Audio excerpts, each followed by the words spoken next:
صلی اللہ علیہ وسلم کے پاس جب یہ وفود آ رہے تھے، لوگ اسلام قبول کر رہے تھے، انہی دنوں میں حضرت عدی بن حاتم طئی رضی اللہ تعالیٰ عنہ یہ بھی آئے۔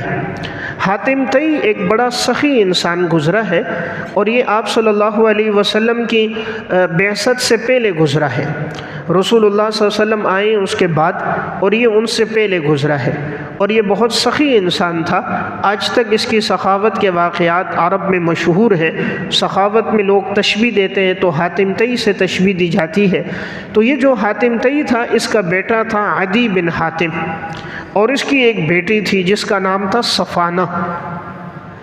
جب مسلمانوں کا لشکر وہاں پر پہنچا تو یہ جو بیٹا تھا عدی بن حاتم، تو اس نے وہاں پر کہا تھا اپنے خادم کو اور غلام کو کہ جب یہ لشکر آنے لگے تم مجھے پہلے سے بتا دینا، اور تم اس کے لیے سواریاں تیار رکھنا، تیز رفتار سواریاں فربہ، تاکہ اگر یہ لشکر پہنچے تو ہم بھاگ کے شام چلے جائیں گے اور ہم ان سے بچ جائیں گے۔ تو جیسے اس کے خادم کو اطلاع ملی کہ مسلمانوں کا لشکر آ رہا ہے، تو اس نے کیا کیا، عدی بن حاتم کو خبر دے دی۔ عدی بن حاتم اپنی بیوی بچوں کو لے کر، ضروری سامان لے کر راتوں رات وہاں سے نکل گیا، اور اس کی بہن کسی ضروری کام کے لیے گئی ہوئی تھی۔ اس نے تھوڑا بہت تلاش کیا، نہیں ملی تو اپنی بہن کو چھوڑ دیا۔ ان کی بہن کا نام صفانہ تھا۔ اب جب مسلمانوں کا لشکر وہاں آیا تو جنگ ہوئی، اللہ نے فتح دی، تو بہت سے لوگ قیدی بن گئے۔ انہی قیدیوں میں حاتم طئی کی یہ بیٹی صفانہ یہ بھی قیدی بن گئی، اسے بھی لایا گیا۔ جب مدینہ لایا گیا، رسول اللہ صلی اللہ علیہ وسلم مسجد نبوی میں تھے، جب قیدی لائے گئے تو ان قیدیوں میں حضرت یہ صفانہ بھی تھی۔ تو آپ صلی اللہ علیہ وسلم کو انہوں نے بتایا میرے والد کا نام حاتم طئی ہے، کہ جو مشہور انسان سخی گزرا ہے میں اسی کی بیٹی ہوں، اگر آپ میرے ساتھ احسان کرو تو یہ آپ کا بہت بڑا میرے اوپر احسان ہوگا۔ آپ نے کہا تیرا بھائی کہاں گیا، عدی بن حاتم؟ اس نے کہا وہ تو شام کی طرف چلا گیا، چونکہ یہ بڑا مشہور آدمی تھا، قبیلے کا سردار تھا۔ آپ نے کہا یہ کب تک ہدایت سے بھاگتا رہے گا، کاش یہ ہدایت کی طرف لوٹ کر آ جائے۔ پھر اگلے دن پھر یہ بہن ملی حضور سے اور کہا اگر آپ میرے اوپر احسان کر دیں میرے قبیلے والوں پر۔ آپ صلی اللہ علیہ وسلم نے احسان کیا، آپ نے حاتم طئی کی اس بیٹی کو آزاد بھی کیا، سواری بھی دی، کپڑے بھی دیے، زاد راہ بھی دیا، خرچہ بھی دیا، اور فرمایا ٹھیک ہے تم جانا چاہو اپنے علاقے میں لوٹ جاؤ اور اپنے بھائی کو دین اسلام کا، ہدایت کا پیغام پہنچا دو۔ اب یہ بہن لوٹ کر واپس گئی۔ جب یہ گئی اپنے بھائی کو تلاش کیا تو عدی بن حاتم شام میں تھے، وہاں پر ملاقات ہو گئی۔ تو بہن نے اس سے کہا تم مجھے چھوڑ کے چلے گئے، اپنی بیوی بچوں کو لے گئے، مجھے نہیں لے کر گئے۔ کہا مجھے ڈر تھا کہیں یہ لشکر کے لوگ آ کر ہمیں قتل نہ کر دیں، تو میں جلدی میں نکل گیا، تمہیں تلاش کیا لیکن تم مجھے ملی نہیں۔ انہوں نے پوچھا اب یہ بتاؤ وہ پیغمبر، اس کے اخلاق کیسے؟ تو بہن نے کہا اس کے اخلاق تو بہت عالی ہے، یعنی میں نے ایسا آدمی زندگی میں نہیں دیکھا، ایسے عالی اخلاق والا، ایسا حسین اور جمیل، ایسا کردار والا کہ انہوں نے ہمیں آزاد بھی کیا، ہمیں کوئی تکلیف نہیں ہوئی، راستے کا خرچہ بھی دیا، سواریاں بھی دی، ہدیہ بھی دیا، زاد راہ بھی دیا۔ تو بہن نے اپنے بھائی سے کہا میرا مشورہ ہے کہ تم ان کے پاس جاؤ، وہ تمہیں کچھ نہیں کہیں گے، اور مجھے لگتا ہے کہ وہ سچے نبی ہیں، تم ان پر ایمان لے آؤ۔ بالفرض اگر تم نہ بھی لاؤ تو وہ بادشاہ بھی ہیں، خلیفہ ہیں مسلمانوں کے، اور ایسے خلیفہ ہیں جو احسان کرنے والے، یعنی اگر نبی نہیں ہے تو بادشاہ تو ہیں بہرحال، تو تم ان سے مل کے آ جاؤ گے۔ پھر کہتے ہیں ایک طرف میرے دل میں آیا کہ میں نہ جاؤں، لیکن پھر میرے ضمیر نے کہا کہ جب وہ سچے پیغمبر ہیں تم ان سے کیوں نہیں ملتے، ملنے میں آخر حرج کی کیا بات ہے، اگر تسلی ہوئی ایمان لے آنا، تسلی نہیں ہوئی تو واپس آ جانا، زبردستی تو نہیں۔ عدی بن حاتم کہتے ہیں میں وہاں سے آیا، مدینہ پہنچے، رسول اللہ صلی اللہ علیہ وسلم کو اطلاع ہو گئی عدی آ رہے۔ آپ صلی اللہ علیہ وسلم اٹھ کر کھڑے ہوئے استقبال کیا، جیسے آئے حضور ان سے ملے اور ان کو بڑی محبت سے آپ صلی اللہ علیہ وسلم نے بٹھایا۔ فرمایا عدی کب تک ہدایت سے بھاگتے رہو گے، ہدایت کو قبول کیوں نہیں کرتے؟ پھر رسول اللہ صلی اللہ علیہ وسلم نے چند باتیں بیان فرمائی۔ پہلی بات آپ نے بیان فرمائی کہ تمہارا جو مذہب ہے اور جس سے تم وابستہ ہو، ایک گروہ کا نام تھا رکوسی، یہ ان کا ایک مذہبی گروہ، اس کی شاخ ہے، تم لوگ اس شاخ سے وابستہ ہو، ان عقائد اور نظریات کے حامی ہو۔ اب یہ ایسی بات تھی کہ مکہ کے لوگوں کو پتہ نہیں تھی، یہ بغیر وحی کے پتہ نہیں چل سکتی، حضور نے ان کو یہ بتا دی۔ دوسری بات، آپ صلی اللہ علیہ وسلم نے فرمائی کہ تم لوگوں سے مال غنیمت کا چوتھائی حصہ لے لیتے ہو، حالانکہ تمہارے مذہب کے مطابق بھی یہ چوتھائی حصہ لینا جائز نہیں ہے۔ اب بھی یہ سمجھ گئے یہ سچے نبی ہیں، کیونکہ یہ بات تو کسی کو پتہ ہی نہیں ہے، اور یہ بات ان کو وحی سے پتہ چلی ہوگی، ورنہ عرب کے لوگ تو ہمارے حالات کے بارے میں واقف نہیں ہیں۔ ان دو باتوں سے، دیگر علامات سے ان کو اندازہ ہو گیا تھا کہ آپ صلی اللہ علیہ وسلم اللہ کے سچے نبی ہیں۔ اب کہتے ہیں حضور نے میرا ہاتھ پکڑا، مجھے لے کر اپنے گھر جا رہے ہیں۔ راستے میں ایک بوڑھی عورت آ گئی اور اس نے رسول اللہ صلی اللہ علیہ وسلم کے قریب آئی اور کہا میں نے آپ سے کوئی بات تنہائی میں کرنی ہے۔ ضرورت مند تھی، مستحق عورت تھی، تو آپ سے کچھ ضرورت کا تقاضا کیا، تو آپ صلی اللہ علیہ وسلم نے ان کی ضرورتوں کو پورا کیا، جو مانگ رہی تھی آپ نے عطا فرمایا۔ عدی کہتے میں دیکھ رہا تھا، میرے ضمیر نے کہا اللہ کی قسم یہ بادشاہ نہیں، یہ پیغمبر ہے، ورنہ بادشاہ ایسی بوڑھی عورتوں کو، محتاج اور ضرورت مند عورتوں کو بادشاہ تو وقت نہیں دیتا۔ جو بادشاہ ہوتا ہے، جو عہدے اور منصب والے ہوتے ہیں، وہ ضرورت مندوں کو کہاں ٹائم دیتے ہیں۔ اس طرح ایک ضرورت مند کی بات اتنی توجہ سے سننا، کھڑے ہو جانا، اس کی ضرورت کو پورا کرنا، یہ پیغمبر کے اخلاق ہو سکتے ہیں۔ عدی کہتا پھر حضور مجھے گھر لے کر گئے، جس گدے پہ آپ بیٹھتے تھے آپ علیہ الصلوۃ والسلام نے وہ عدی کے لیے بچھایا، ہاتھ سے قریب کیا، فرمایا عدی تم اس پر بیٹھو، آپ خود نیچے بیٹھ گئے۔ انہوں نے کہا نہیں آپ بیٹھیے، فرمایا نہیں آپ بیٹھے۔ عدی بن حاتم کہتے ہیں میرے ضمیر نے کہا یہ سچے نبی ہیں۔ بادشاہوں کے لیے تو مسندیں لگتی ہیں، ان کے لیے تو تخت ہوتے ہیں، وہ تختوں پہ بیٹھتے ہیں، بڑے مہنگے تخت ہوتے ہیں، اور ان کا لباس بہت مہنگا ہوتا ہے، وضاقتہ بہت مہنگی۔ اس پیغمبر کے گھر پہ آئیں تو گھر میں کچھ موجود نہیں، سیدھا سادہ گھر اور سادہ سا آپ کا لباس، اور گھر کے اندر ایک چھوٹا سا بیٹھنے کے لیے ایک چھوٹی سی تلائی اور گدا، اس کے علاوہ کچھ نہیں۔ تو میرے ضمیر نے کہا یہ سچے نبی ہیں۔ حضور نے جب ان کو بٹھایا، آپ علیہ الصلوۃ والسلام نے اب چند باتیں فرمائی۔ آپ نے فرمایا تم یہ سمجھ رہے ہو کہ مسلمان اس وقت تھوڑے ہیں، کمزور ہیں، مسلمانوں کے پاس اس وقت مال نہیں ہے۔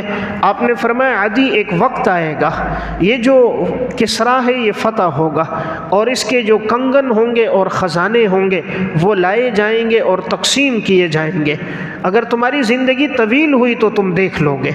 پھر آپ نے فرمایا تم ڈرتے ہو کہ ابھی امن و امان نہیں ہے، قتل و غارت گیری ہے، بدامنی ہے، فساد ہے۔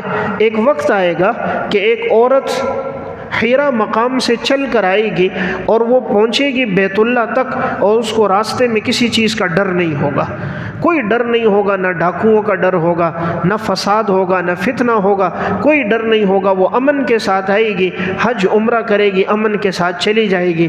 یہ کہتے میں دل میں سوچنے لگا کہ قبیلہ طوئی کے ڈاکو کہاں چلے گئے، یعنی وہ ڈاکو تو کسی کو نہیں چھوڑتے، لیکن یہ پیغمبر کہہ رہا ہے ایک وقت آئے گا اتنا امن و امان ہوگا، اگر ایک عورت اکیلی بھی آئے گی کوئی اس کی طرف نظر اٹھا کر بھی نہیں دیکھے گا۔ پھر آپ نے تیسری بات فرمائی عدی ایک وقت آئے گا اگر تمہاری زندگی طویل ہوئی تم دیکھو گے کہ تم مال لے کر آؤ گے، مال اتنا بہے گا، فراوانی اتنی کثرت سے ہوگی کہ مال کو قبول کرنے والا کوئی نہیں ہوگا۔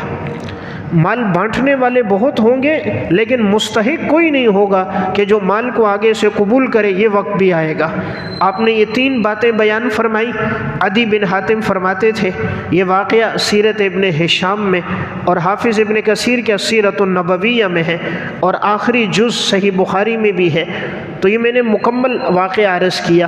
تو عدی بن حاتم فرمانے لگے کہ دو نشانیاں تو میں نے زندگی میں دیکھ لی۔ پہلی نشانی بھی دیکھ لی، حضرت عمر رضی اللہ تعالیٰ عنہ کے دور میں جب فتوحات ہوئیں تو آگے جا کر یہ کسرا فتح ہو گیا اور مال غنیمت آیا، اور پھر یہ مال غنیمت آپس میں تقسیم ہوا، صحابہ اکرام کو ملا، حضرت عدی کو بھی مال غنیمت میں حصہ ملا۔ تو جو اس وقت کی سپر طاقتیں تھیں، روم اور فارس، کسرا، اللہ نے ان کو بھی فتح کر دیا۔ جو دوسری بات تھی کہ ایک عورت چل کر آئے گی، کوئی فتنہ اور خوف نہیں ہوگا، حضرت عمر کے دور میں وہ بھی ہو گیا، اتنا امن و امان ہو گیا، قتل و غارت گیری ختم ہو گئی، فتوحات بڑھ گئی، 22 لاکھ مربع میل پر اسلام کا جھنڈا لہرا گیا۔ اب کوئی اکیلی عورت چل کر آتی تھی، راستے میں کوئی ڈاکوؤں کا خطرہ نہیں ہوتا تھا۔ اب تیسری بات جو تھی کہ مال اتنی کثرت سے آئے گا، قبول کرنے والا کوئی نہیں ہوگا۔ فرمایا یہ بات میں نے اب تک نہیں دیکھی۔ یہ بات کب پوری ہوئی؟ ملا علی قاری رحمۃ اللہ علیہ مرقات میں اس حدیث کی تشریح میں فرمایا یہ تو یہ اشارہ ہے عمر بن عبدالعزیز رحمۃ اللہ علیہ کے دور میں، جب اللہ نے امن و امان لایا اور اتنی برکتیں آ گئی، عمر بن عبدالعزیز کے دور میں کوئی مستحق نہیں ملتا تھا، ہر ایک کو اتنا حق ملا۔ جب بادشاہ نیک صالح ہو، کرپشن نہ کرے، خیانت نہ کرے، غریبوں کو ان کا حق دے، تو کوئی زکوٰۃ کا مستحق نہیں ہوتا۔ عمر بن عبدالعزیز کے دور میں ایسا عدل اور انصاف تھا، 3 بر اعظم میں خلافت تھی، لیکن زکوٰۃ وصول کرنے والا مستحق کوئی نہیں تھا۔ تو وہ تیسری نشانی بھی پوری ہو گئی تھی کہ مال خوب بہے گا، کثرت سے مال ہوگا، لیکن مال قبول کرنے والا کوئی نہیں ہوگا۔ یا ملا علی قاری کہتے ہیں یہ اشارہ جب عیسیٰ علیہ الصلوۃ والسلام نزول فرمائیں گے زمین کی طرف، خلافت قائم کریں گے، 7 سال آپ کی خلافت ہوگی، فتوحات کا دروازہ کھلے گا، اس وقت مال اتنی کثرت کے ساتھ ہوگا کہ کوئی قبول کرنے والا نہیں ہوگا، ہر ایک کو اللہ اتنی وسعت دے گا، فراوانی ہوگی، کوئی ضرورت مند باقی نہیں رہے گا۔ تو بہرحال عدی بن حاتم رضی اللہ تعالیٰ عنہ بھی اس موقع پر ایمان لے کر آ گئے، اور ان کے قبیلے کے چند اور لوگ بھی ایمان لے کر آ گئے۔ تو یہ بھی واقعہ جو پیش آیا سن 9 ہجری میں پیش آیا۔ اسی طرح ایک وفد ہے، وفد اشعریین، اس وفد کے لوگ بھی آپ صلی اللہ علیہ وسلم کے پاس آئے۔ اشعر کہا جاتا ہے، یہ قبیلے کا نام ہے، حضرت ابو موسیٰ اشعری رضی اللہ تعالیٰ عنہ اسی قبیلے کے ہیں۔ ان کو اشعر اس لیے کہتے ہیں، اشعر کا معنی کثیر الشعر، جس کے جسم پہ بال زیادہ ہوں۔ اس قبیلے کا جو سردار تھا اس کے جسم پہ بال زیادہ تھے، اس وجہ سے پورے قبیلے کا نام اشعر ہو گیا، یعنی وہ قبیلے والے کہ جن کے سردار اور بڑے کے جسم پہ بال زیادہ تھے، تو پھر باقی لوگوں کے جسموں پر بھی عام لوگوں کی بنسبت بالوں کی کثرت تھی۔ یہ لوگ جب آپ صلی اللہ علیہ وسلم کے پاس آئے، ان میں یہ یمن کے لوگ تھے، حضور ان کے آنے پر بڑے خوش ہوئے تھے۔ آپ صلی اللہ علیہ وسلم نے فرمایا تھا اللہ تعالیٰ نے یمن کے لوگوں کو ایمان عطا فرمایا، ایمان بھی یمن والا ہے، حکمت بھی یمن والی ہے۔ یہ لوگ بڑے نرم دل لوگ تھے، انہوں نے ہدایت کو فوراً قبول کیا تھا، کوئی چون چرا، کوئی سوال جواب نہیں تھا، جو آپ نے بات فرمائی اس کو قبول کیا۔ تو یہ ایک بڑی صفت ہوتی ہے دل کا نرم ہونا۔ دل کا نرم ہونا ایک بہت بڑی صفت ہے۔ بسا اوقات انسان گناہ کر کر کے دل سخت کر دیتا ہے، پھر کوئی ہدایت کی بات بیان کی جائے تو دل پر اثر نہیں ہوتا، آنکھوں سے آنسو نہیں بہتے، دل سخت ہو جاتا ہے، پھر قرآن کی تلاوت کا، اعمال کرنے کا، ہدایت کی طرف آنے کی توفیق نہیں ملتی۔ اور عموماً دل سخت ہوتا ہے 4 چیزوں سے، نمبر 1 گناہوں سے، نمبر 2 دنیا کی محبت سے، نمبر 3 لمبی لمبی امیدیں باندھنے سے، اور نمبر 4 آخرت کو فراموش کر دینے سے، فکر آخرت کے ختم ہو جانے سے۔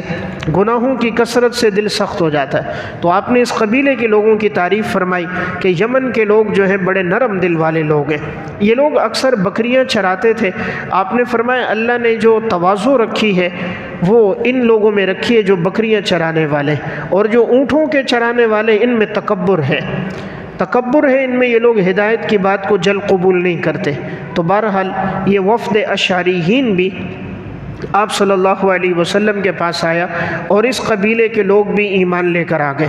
تو میں عرض کر رہا تھا رسول اللہ صلی اللہ علیہ وسلم کے پاس یہ قبائل آتے رہے، انہی میں ایک حضرت زمام بن ثعلبہ رضی اللہ تعالیٰ عنہ، یہ بھی سن 9 ہجری میں آئے، اپنے قبیلے کی طرف سے نمائندے بن کر آئے۔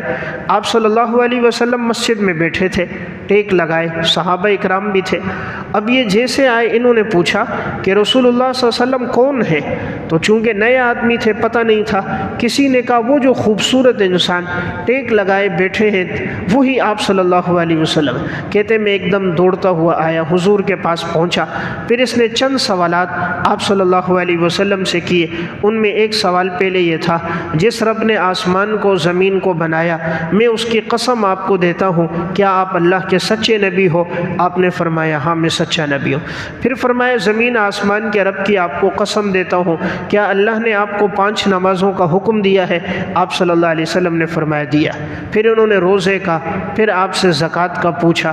جب تمام احکامات کی تسلی ہو گئی، فرمایا میں اب جا کر اپنی قوم کے لوگوں کو بتاؤں گا، لا ازید علی ھذا ولا انقص منہ، نہ میں کوئی کمی کروں گا نہ میں اس میں کوئی اضافہ کروں گا۔ جب یہ جانے لگے، آپ صلی اللہ علیہ وسلم نے فرمایا تھا اس موقع پر اگر یہ اپنی باتوں پہ سچا رہا تو یہ کامیاب ہے۔ تو جب یہ لوٹ کر گئے پھر اپنی قوم کے لوگوں کو خبر دی اور ان کے قوم کے لوگ ایمان لے کر آ گئے۔ تو گویا زمام بن ثعلبہ کی دعوت پر کثرت کے ساتھ لوگ ایمان لائے، اور یہ بھی رسول اللہ صلی اللہ علیہ وسلم کے پاس سن 9 ہجری میں آئے ہیں۔ آپ صلی اللہ علیہ وسلم سن 10 ہجری میں جب حج کے لیے گئے ہیں، جس کو کہا جاتا ہے واقعہ حجۃ الوداع، واقعہ حجۃ الوداع پیش آیا ہے سن 10 ہجری میں۔ حج فرض ہوا تھا سن 9 ہجری میں، اور آپ صلی اللہ علیہ وسلم 9 ہجری میں خود نہیں گئے تھے، آپ نے حضرت ابو بکر صدیق رضی اللہ تعالیٰ عنہ کو حج کا امیر بنا کر بھیجا تھا، حضرت علی رضی اللہ تعالیٰ عنہ کو ساتھ بھیجا تھا کہ تم جا کر اعلان کر دینا کہ آئندہ سال سے کوئی مشرک حج کے لیے نہیں آئے گا۔ پہلے تو چونکہ مشرکین بھی بیت اللہ میں آتے تھے، معاذ اللہ برہنہ طواف کرتے تھے، شرک ہوتا تھا، فرمایا آج کے بعد اگلے سال سے کوئی مشرک بیت اللہ میں حدود حرم میں داخل نہیں ہوگا، اور آج کے بعد کوئی مشرک نہیں آئے گا۔ قرآن نے بھی اعلان کر دیا یا ایھا الذین آمنوا انما المشرکون نجس، کہ مشرک لوگ نجس ہیں، یہ مسجد حرام کے قریب نہیں آئیں گے۔ تو حضرت صدیق اکبر گئے، حضرت علی ساتھ اعلان کرنے کے لیے تھے، اور بہت سے لوگ گئے۔ اب اس کا مقصد تھا اگلے سال حضور آئیں گے تاکہ تمام رسومات ختم ہو جائیں، جتنی رسومات باطل ہے، بے حیائی ہے، ختم ہو جائے۔ جب آپ آئیں تو آپ توحید کو لے کر آئیں۔ تو آپ اگلے سال سن 10 ہجری میں آپ صلی اللہ علیہ وسلم پھر حجۃ الوداع کے لیے تشریف لائے۔ آپ صلی اللہ علیہ وسلم جس وقت نکلے تھے تو تقریباً ذی قعدہ کی 25 تاریخ تھی، اور جس وقت آپ پہنچے ہیں تو اس وقت ذی الحجہ کی 4 تاریخ تھی، یعنی تقریباً 9 دن آپ کو مدینہ سے لگے ہیں مکہ تک پہنچتے ہوئے۔ اس واقعے کو حجۃ الوداع اس لیے کہتے ہیں، وداع کا معنی رخصتی والا حج، تو چونکہ یہ حضور کا پہلا اور آخری حج یہی ہے، آپ صلی اللہ علیہ وسلم نے یہی حج کیا۔ اس کے بعد یہ ذی الحجہ میں حج ہوا، اور پھر آگے محرم سے نیا سال شروع ہو گیا 11 ہجری، تو محرم صفر 2 مہینے گزرے، ربیع الاول کی 12 تاریخ کو آپ کا انتقال ہو گیا۔ تو گویا حج کے بعد حضور تقریباً جو زندہ رہے ہیں وہ 2 ماہ ہیں۔ ذی الحجہ کا مہینہ حج کا مہینہ آ گیا، اس کے بعد محرم کا مہینہ صفر کا، اور اس کے بعد ربیع الاول میں آپ صلی اللہ علیہ وسلم کا انتقال ہوا۔ تو آپ نے زندگی میں 1 دفعہ حج کیا، چونکہ حج فرض 9 ہجری میں ہوا، 10 میں آپ نے حج کیا، 11 میں آپ کا انتقال ہو گیا۔ البتہ آپ صلی اللہ علیہ وسلم نے عمرے 4 کیے ہیں زندگی میں۔ پہلا عمرہ سن 6 ہجری میں حدیبیہ کے موقع پر، دوسرا عمرہ سن 7 ہجری میں عمرۃ القضاء، تیسرا عمرہ آپ صلی اللہ علیہ وسلم نے سن 8 ہجری میں جعرانہ سے کیا، اور چوتھا عمرہ آپ کا حج کے ساتھ تھا۔ آپ کا حج حج قران تھا، اس کے ساتھ جو آپ نے عمرہ بھی کیا حج بھی کیا، یہ آپ کا چوتھا عمرہ تھا۔ تو بہرحال آپ صلی اللہ علیہ وسلم جب نکلے ہیں تو آپ کے ساتھ 1,14,000 اور بعض روایات میں ہے کہ 1,24,000 کم و بیش صحابہ اکرام آپ کے ساتھ حج میں موجود تھے۔ تو یہ بہت بڑا ایک قافلہ تھا، اور آپ کی یہ 23 سالہ محنت تھی نبوت کی، جو 13 سالہ مکہ میں ہوئی اور 10 سالہ مدینہ میں ہوئی۔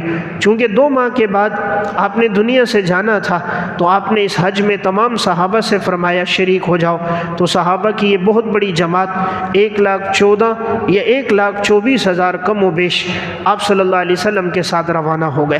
جب یہ قافلہ مکہ میں پہنچا ہے تو آپ نے اس وقت تلبیہ کا آغاز کیا۔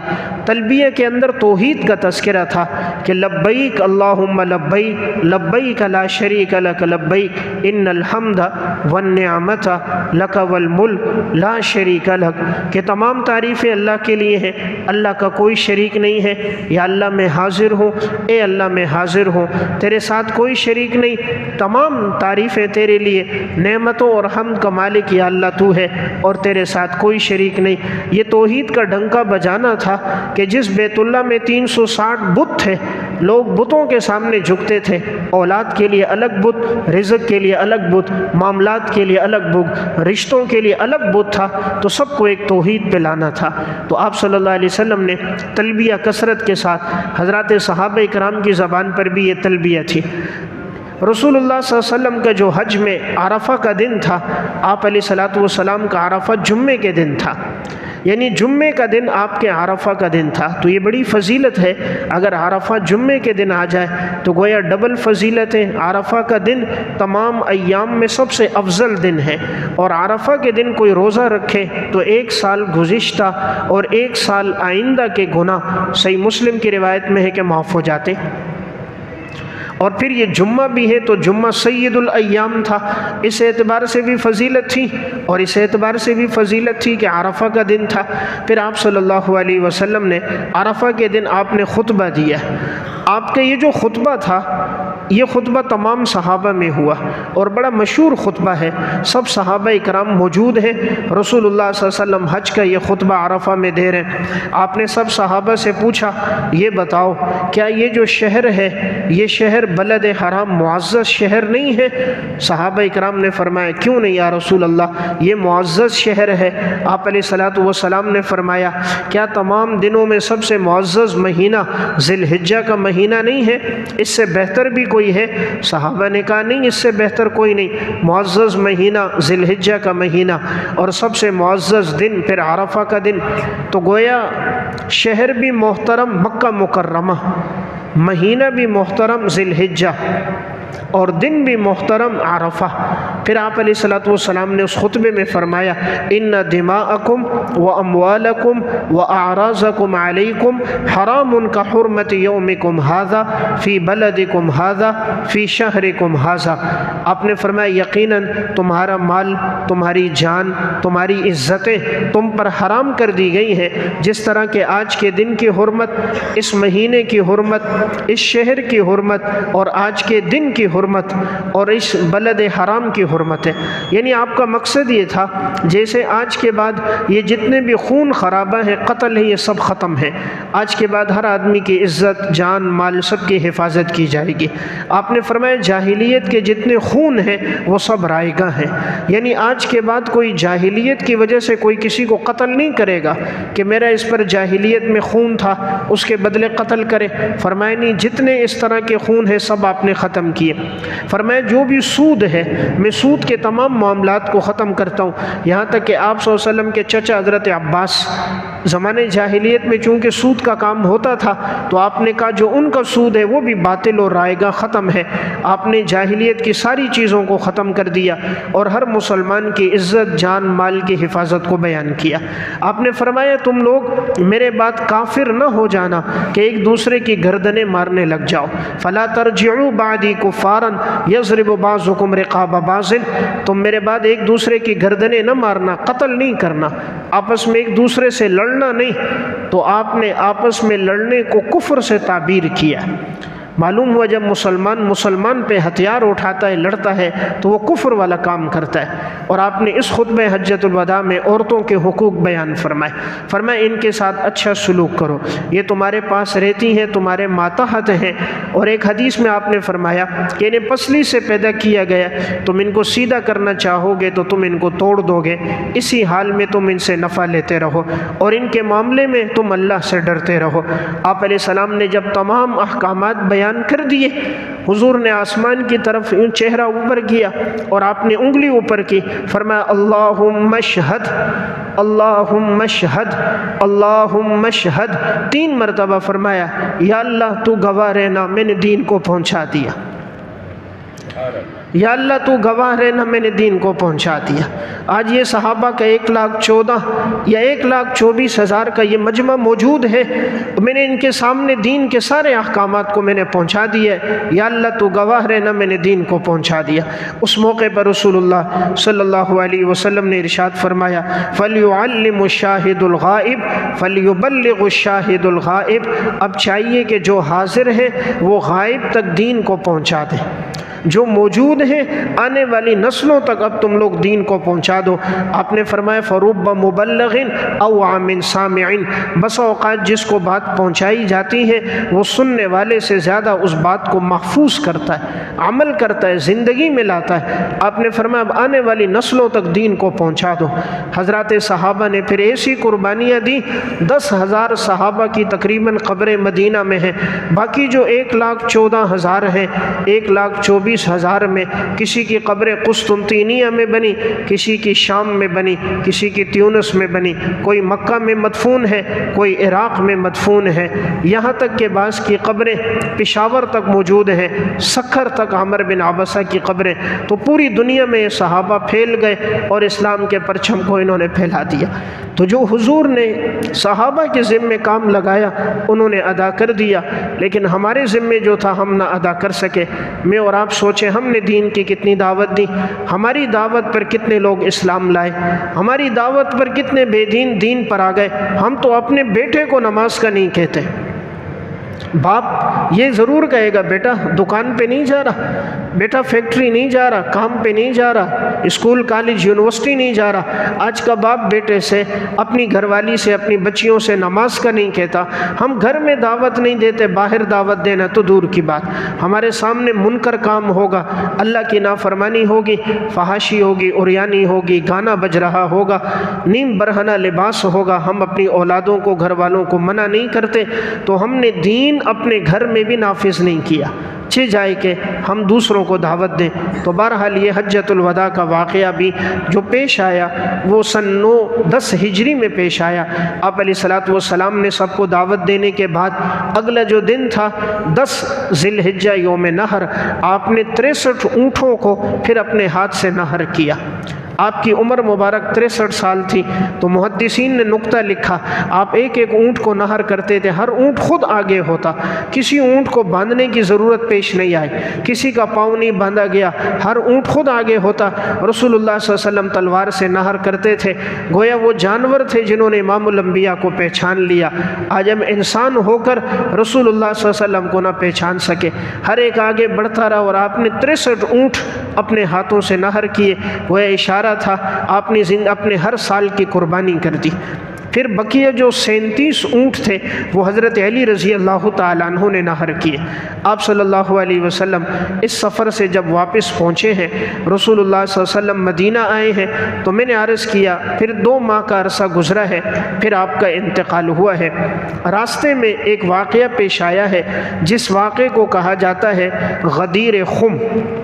غدیر خم راستے میں جب حضور آ رہے تھے، یہ ایک تالاب تھا، غدیر کہتے ہیں پانی کا تالاب، خم اس جگہ کا نام ہے۔ تو وہاں پہنچنے اس وقت ایک صحابی تھے حضرت بریدہ اسلمی رضی اللہ تعالیٰ عنہ، تو کسی بات پر ان کے ذہن میں حضرت علی رضی اللہ تعالیٰ عنہ سے کچھ تھوڑی سی ناگواری ہو گئی۔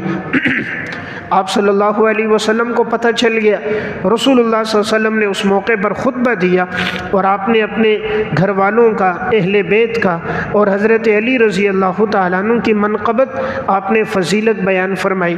فرمایا من کنت مولاہ فعلی مولاہ، جو مجھ سے محبت رکھتا ہے وہ علی سے بھی محبت رکھتا ہے، یعنی جو مجھے دوست رکھے گا وہ علی سے بھی دوستی رکھے گا۔ آپ کا مقصد یہ تھا کہ میرے جانے کے بعد تم لوگ میرے گھر والوں کو، اہل بیت کو، میرے بیوی بچوں سے کہیں برا سلوک نہیں کرنا، ان سے تم لوگ محبت رکھنا۔ آپ نے ان کی محبت کو بیان فرمایا۔ حضرت بریدہ اسلمی سے جو بات ہوئی انہوں نے بھی اس پر معذرت کی اور پھر اپنی بات سے رجوع کر دیا۔ تو گویا آپ صلی اللہ اللہ علیہ وسلم نے اہل بیت کے فضائل کو بیان فرمایا، خصوصاً حضرت علی کی رضی اللہ تعالیٰ عنہ کی فضیلت کو۔ اس لیے تمام صحابہ سے محبت رکھنا ہمارے ایمان کا حصہ ہے، خصوصاً اہل بیت سے محبت رکھنا، آپ کے گھرانے سے، آپ کی بیٹی حضرت فاطمہ، ان کی اولاد سے، آپ کی دیگر صاحبزادیوں سے، اور آپ صلی اللہ علیہ وسلم کے ازواج مطہرات سے محبت، یہ ہمارے ایمان کا حصہ ہے۔ لیکن اس حدیث کا یہ مطلب نہیں ہے جیسا کہ بعض روافض لیتے ہیں، وہ کہتے ہیں جی اس سے مراد خلافت ہے، کہتے ہیں حضرت علی رضی اللہ تعالیٰ عنہ خلافت کے مستحق ہیں، خلیفہ بلا فصل وہ ہیں۔ حالانکہ یہاں بات خلافت کی نہیں ہے، بات محبت کی ہے۔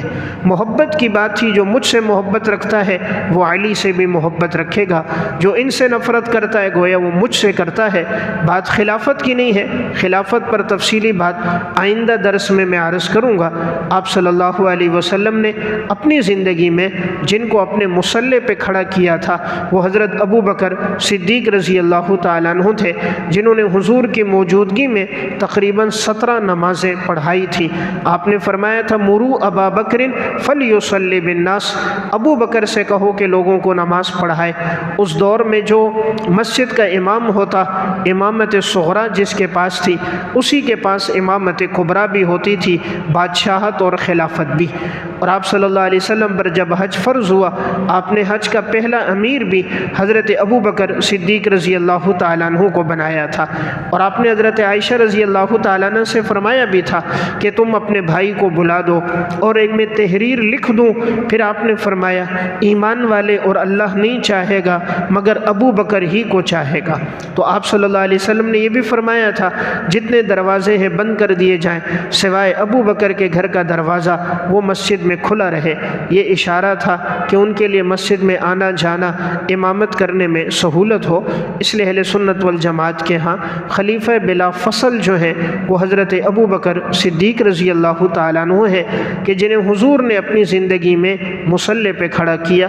لیکن سب صحابہ سے محبت رکھنا ہمارے ایمان کا حصہ ہے، خصوصاً حضرت علی رضی اللہ تعالیٰ عنہ سے محبت رکھنا، ان کی اولاد حضرت حسن، حضرت حسین رضی اللہ تعالیٰ عنہما جو جنت کے نوجوانوں کے سردار ہیں، کہ رسول اللہ صلی اللہ علیہ وسلم نے فرمایا سیدہ شباب اہل الجنہ الحسن والحسین، جنت کے نوجوانوں کے سردار حسن اور حسین ہیں۔ آپ کی صاحبزادی سے محبت رکھنا جو سیدۃ نساء اہل الجنہ، جنت کے عورتوں کی سردار ہے، حضرت فاطمہ رضی اللہ تعالیٰ عنہ۔ یہاں تک میں نے واقعات عرض کر دیے، زندگی باقی رہی، آئندہ درس میں رسول اللہ صلی اللہ علیہ وسلم کی بیماری کا اور آپ کی وفات کے دردناک واقعے کا تذکرہ ہوگا۔ اللہ ہم سب کو عمل کی توفیق عطا فرمائے۔